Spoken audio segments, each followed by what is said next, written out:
सतगुरु माता जी के पावन चरणों का ध्यान करते हुए बोलिए संतो जी, धन निरंकार जी। साथ संगत जी, दासी स्वागत करती है आपका आपके ही अपने YouTube चैनल पर।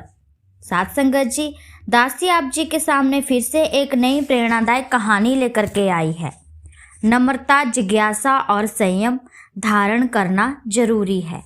तो आओ चलते हैं इस कहानी की ओर।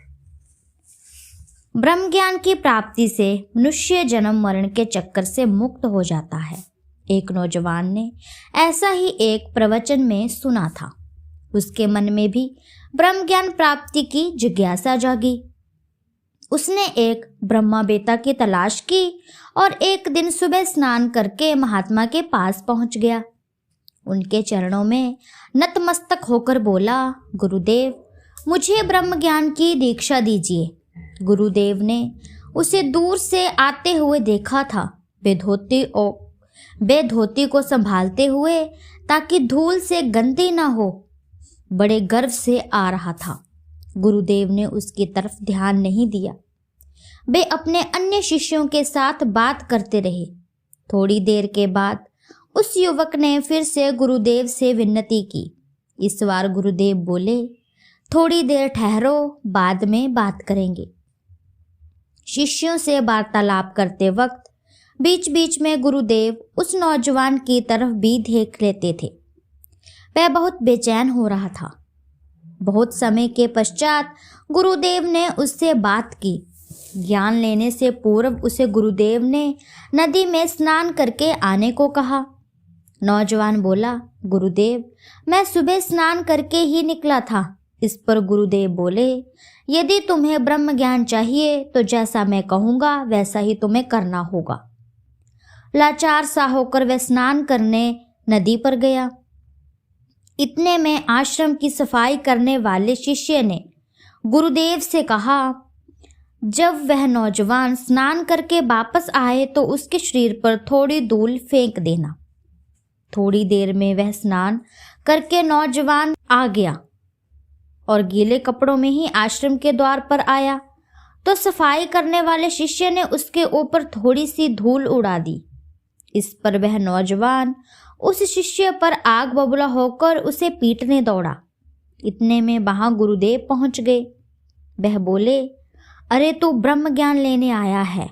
थोड़ी सी धूल लग जाने के कारण तू जंगली जानवर की तरह उसकी तरफ मारने के लिए दौड़ रहा है। तेरी ये शैतान प्रवृत्ति जाए बिना तुझे ब्रह्म ज्ञान नहीं मिल सकता। अब तू पूरे साल मेरे पास मत आना। तेरी ये प्रवृत्ति दूर हो जाए तब तू मेरे पास आना, ऐसे नहीं आना। वह नौजवान लज्जित होकर वापस घर लौट आया। 1 साल के बाद वह आश्रम गया। इस बार झाड़ू मारने वाला शिष्य उसे दिखाई दिया। उसकी तरफ गुस्से से देखते हुए वह अंदर गया। गुरुदेव से ज्ञान प्राप्ति की इच्छा व्यक्त की। गुरुदेव बोले, क्या हुआ? क्या तेरे भीतर से वो दोष दूर हो गया है?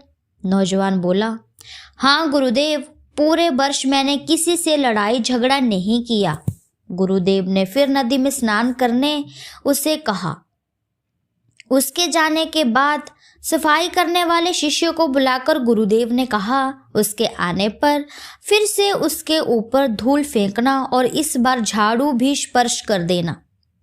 डरना नहीं, इस बार वो तुझे मारने नहीं दौड़ेगा। गुरुदेव के कहे अनुसार शिष्य ने वैसा ही किया। नौजवान को बहुत क्रोध आया। उसने धीमी आवाज में उस शिष्य को गाली देना शुरू कर दिया। पास ही छिपकर खड़े गुरुदेव तमाशा देख रहे थे।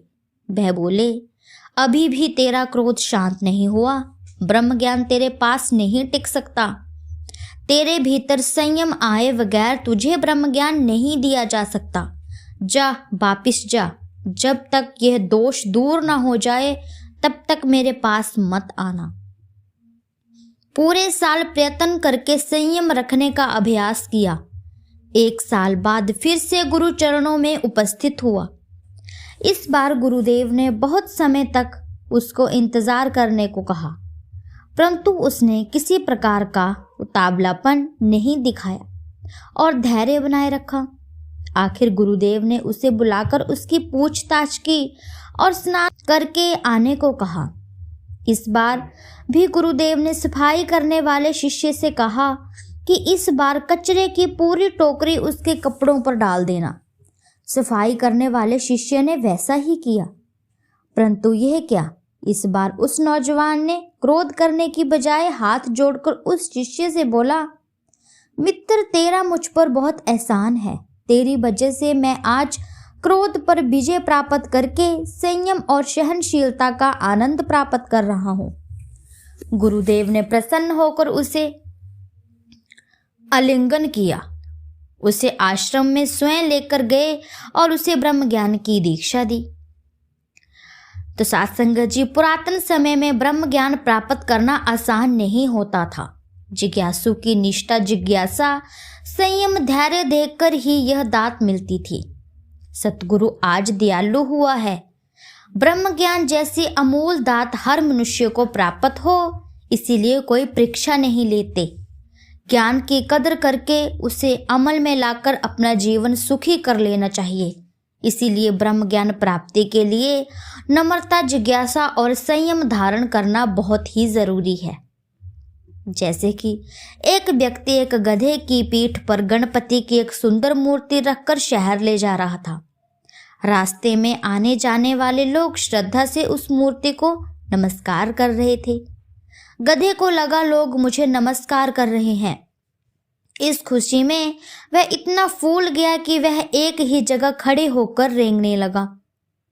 एक भी कदम आगे बढ़ने को तैयार नहीं हुआ। हाँकने वालों को ध्यान आया। उसने पीछे से एक डंडा लगाया, फिर भी वह उस जगह से नहीं हिला। आखिर में वह एक दूसरे गधे पर मूर्ति रखकर धूमधाम से लेकर जाने लगा। अब लोग दूसरे गधे पर रखी मूर्ति को नमस्कार कर रहे थे। अब पहले गधे को अपनी मूर्खता का एहसास हुआ। जब तक पीठ पर मूर्ति थी तब तक गधे को मान सम्मान मिल रहा था। तात्पर्य यह है कि जब तक हमारे भीतर दिव्य गुण, सत्कर्म, सद्गुण आदि होते हैं तब तक हमें आदर सत्कार मिलता है। दिव्य गुणों के निष्ठ होते ही हमारी हालत भी उस मूर्ख गधे जैसी हो जाती है। हमें भी फिर सम्मान नहीं मिलता। जब तक सतगुरु माता जी का हाथ हमारे सर पर है तब तक हमें सतगुरु माता जी बुरी आदतों से बचा करके रखेगी और मुक्ति के रास्ते पर चलना आसान हो जाएगा। इसीलिए साथ संगत जी, सतगुरु द्वारा कहे गए प्रवचनों पर चलना है और अपना जीवन व्यतीत करना है। साथ संगत जी, दासी की कहानी आप जी संतों महापुरुषों को अच्छी लगी हो तो चैनल को लाइक, शेयर, कमेंट और सब्सक्राइब ज़रूर कर दीजिएगा, क्योंकि साथ संगत जी ऐसी ही प्रेरणादायक कहानियाँ मैं डेली आप जी के सामने लेकर के आती रहूँगी।